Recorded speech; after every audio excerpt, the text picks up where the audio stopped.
telepon yang sangat luar biasa.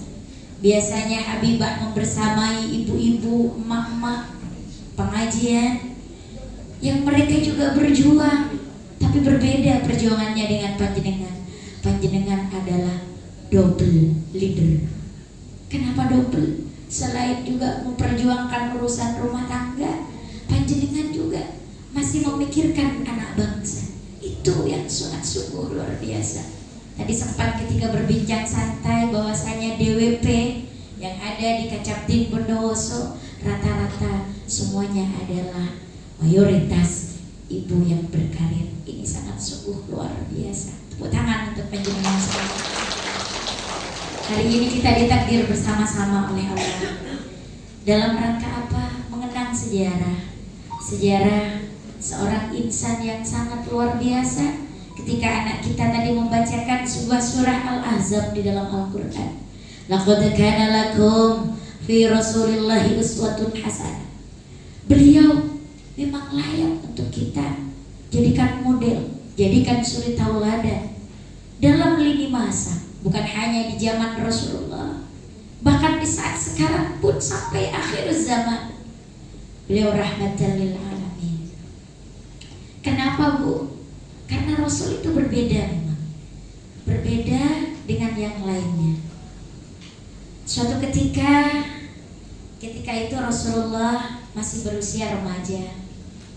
Tema kita menghidupkan kembali nilai-nilai kekeluargaan. Ketika remaja, Rasulullah kehidupannya tak ubahnya seperti manusia biasanya. Oleh Allah, Rasul memang diberikan kehidupan yang tidak mewah. Kenapa? Untuk uswah hasanah, sebagai contoh, sebagai suri tauladan. Allah bisa aja nih ngangkat Nabi menjadi seorang yang istimewa, kaya raya, tak ada yang tak mungkin. Tapi karena Rasul kita contoh untuk kita jadikan suri tauladan. Ketika itu Rasulullah masih remaja, usianya sekitar 19 tahun, dalam keadaan yatim dan juga piatu. Beliau memperjuangkan kehidupannya bersama dengan seorang pamannya, ikut berdagang. Suatu ketika pamannya berkata, Muhammad, besok kita akan melakukan sebuah perjalanan panjang. Kita akan rihlah menyebarkan yang namanya pusat perdagangan. Kita akan mengunjungi tempat di mana tempat itu akan dikunjungi oleh orang banyak. Kalau bahasa kita sekarang UMKM ya Bu ya. Ada yang namanya tempat mungkin CFD, Car Free Day atau apa, yang mana di situ banyak kerumunan orang. Seperti itulah Rasul, seperti itulah Nabi kita. Datanglah Nabi Muhammad ke tempat itu. Kita akan bersama dengan kafilah-kafilah yang lain. Wahai ponakanku, kita bersama dengan saudara-saudara yang lainnya. Kita berkumpul, bertemu, kita melakukan perjalanan. Baik paman, ikut. Setelah di pertengahan perjalanan, ketua kafilah berkata, wahai para semua saudagar dan semua para pedagang, kita istirahat sejenak di tempat ini karena perjalanan kita masih separuh yang harus kita tempuh. Kita pulihkan tenaga sebentar. Kita beristirahat di sini.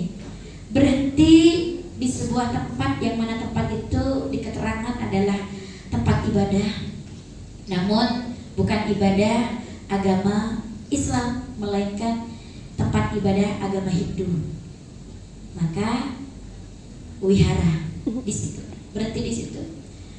Termasuk Nabi itu berhenti di situ juga, termasuk Rasulullah.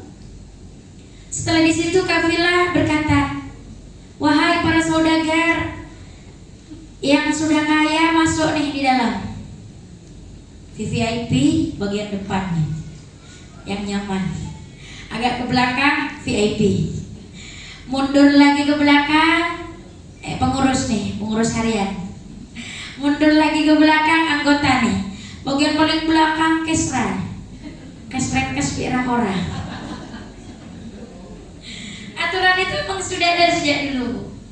Begitu juga yang terjadi pada Nabi ketika itu. Ketika itu Rasulullah masih remaja.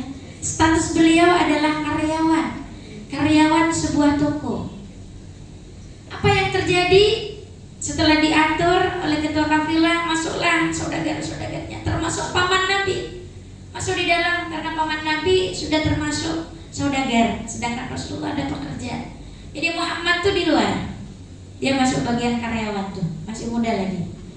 Singkat cerita, apakah Rasul komplain? Tidak. Apakah Nabi berontak karena dianya adalah seorang utusan? Tidak. Ini akhlak. Nabi tahu diri nih, saya ini karyawan, jadi Nabi di luar. Ini akhlak yang tanpa sadar memukul kepada kita semuanya bahwasanya rendah hati itu adalah kunci yang utama. Tidak menganggap diri kita adalah paling super dan paling baik. Kalau kita nih, rasanya nggak mungkin.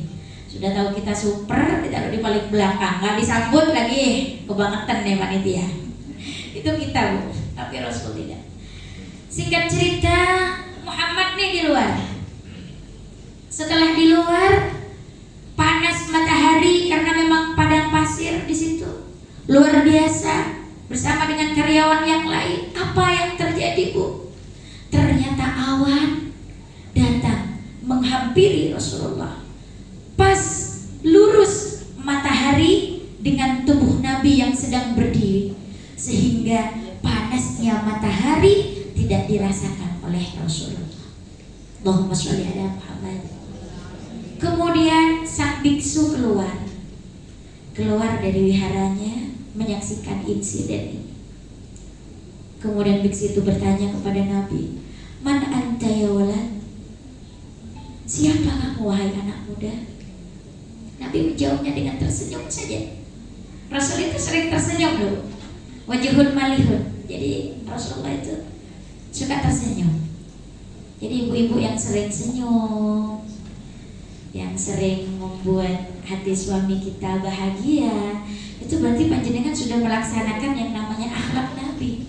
Jadi Rasul itu selalu tersenyum. Tidak pernah beliau itu merenung.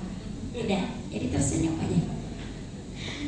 Singkat cerita, kemudian karena tidak menjawab, akhirnya biksu itu juga berkata lagi, "Tunggu wahai anak muda, diceritakan di dalam kitabku, di dalam kitab Taurat dan kitab Zabur bahwasanya kelak akan datang seorang utusan yang mana utusan itu adalah berjenis kelamin seorang laki-laki. Dia akan menyelamatkan seluruh umat yang ada di dunia, dan dia dilahirkan di kota Mekah, tepatnya tanggal 12 Rabiul Awal, bertepatan dengan hari Senin.